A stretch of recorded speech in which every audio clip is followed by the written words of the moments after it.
औज़ुबिल्लाहि मिनश शैतानिर रजीम बिस्मिल्लाहिर्रहमानिर रहीम।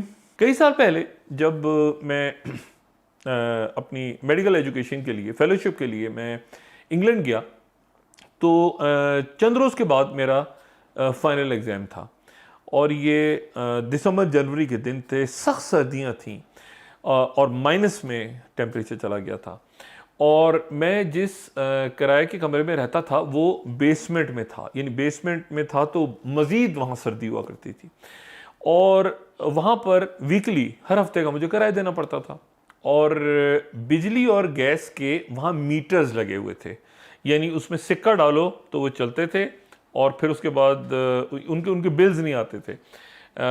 सिक्का जब ख़त्म हो गया तो बिजली भी बंद हो गई।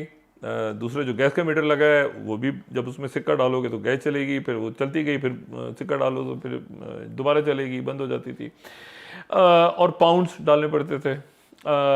इस दौरान मैं चूँकि काम नहीं करता था तो और पढ़ रहा था तो पैसे घर से आते थे।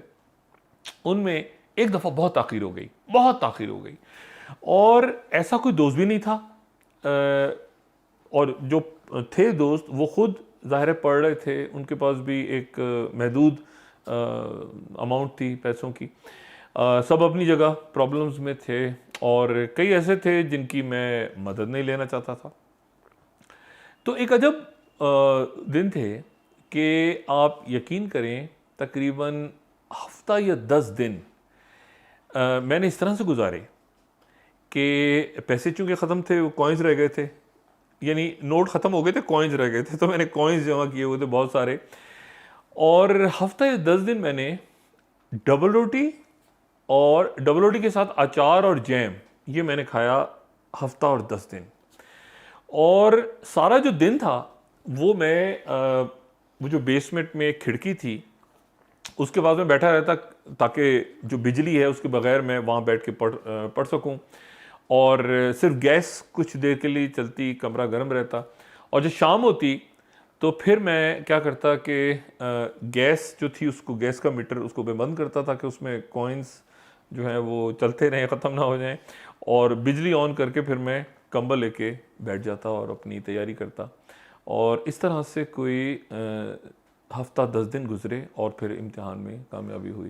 लेकिन वो जो दिन थे वो आज भी मैं याद करता हूँ और जब याद करता हूँ तो अपने अंदर एक नई क़ुव्वत महसूस करता हूँ और ये जो गुज़रे दिनों मुकदमात बने, इल्ज़ामात, आधी दुनिया जो है वो खड़ी हो गई मीडिया पे ही, मेरे साथी, सीनियर, जूनियर सब, अल्लाह ताला सबको खुश रखे, उनकी लान तान, इल्ज़ामात, फिर जेल, फिर हथकड़ियाँ, फिर जो कुछ जेल में हुआ।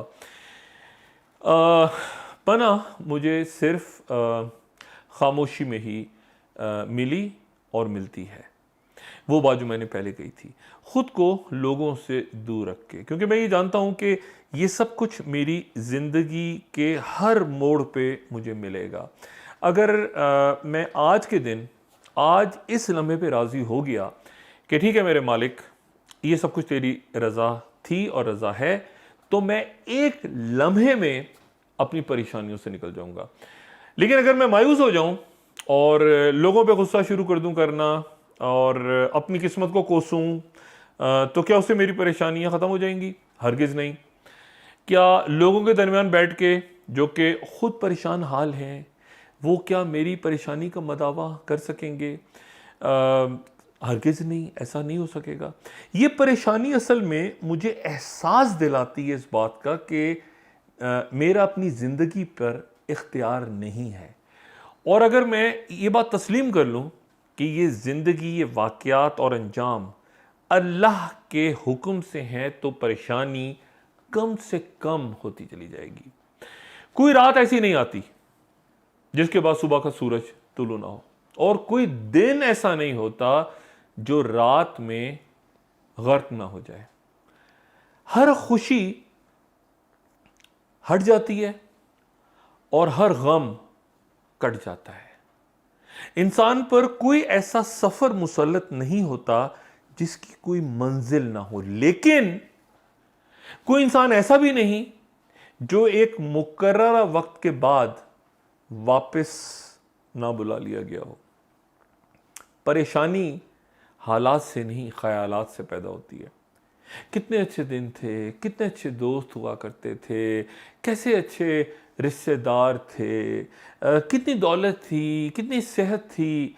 आप सोचते रहें, परेशान होते जाएंगे। वही जुमला जो मैंने पहले कहा कि परेशानी हालात से नहीं, ख़यालात से पैदा होती है। जिसने खुद को हर खौफ से आज़ाद कर लिया, अपने जहन से ख़यालात निकाल दिए, वहम निकाल दिए, फिर उसे कैसी परेशानी।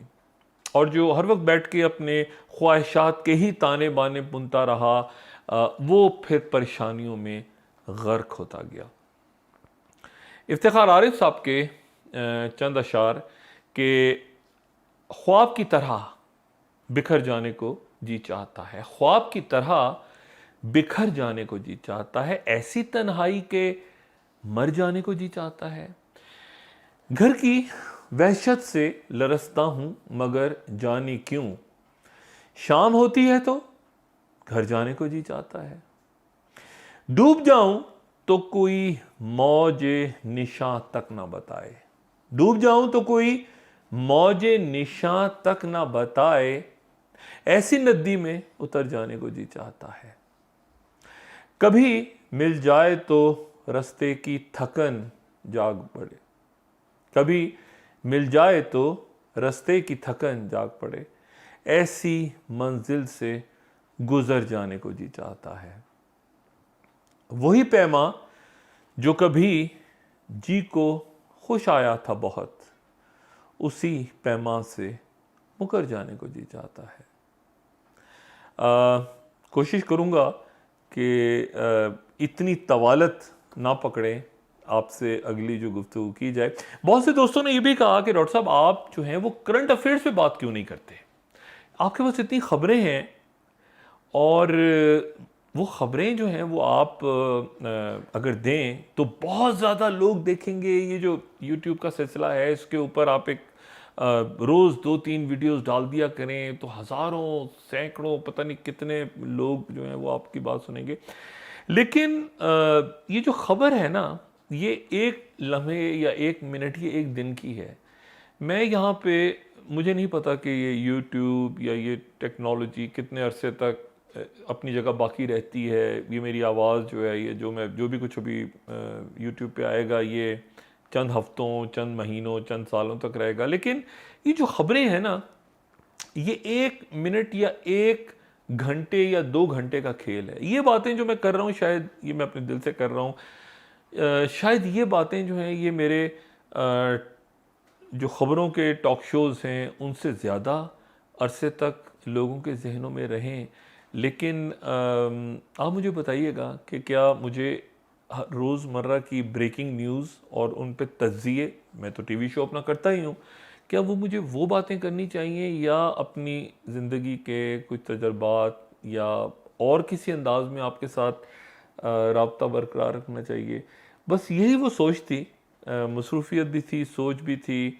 और जैसे मैंने पहले बताया कि बात क्या करूं, ये समझ नहीं आ रहा था, तो काफ़ी दिन लगे आपके साथ राब्ता करने में। कोशिश करूंगा कि जो अगली मुलाकात है वो जल्द हो। अपना दोस्तों, रिश्तेदारों, गिरदो नवाह के लोगों का सब ख्याल रखिएगा। अल्लाह हाफ़िज़।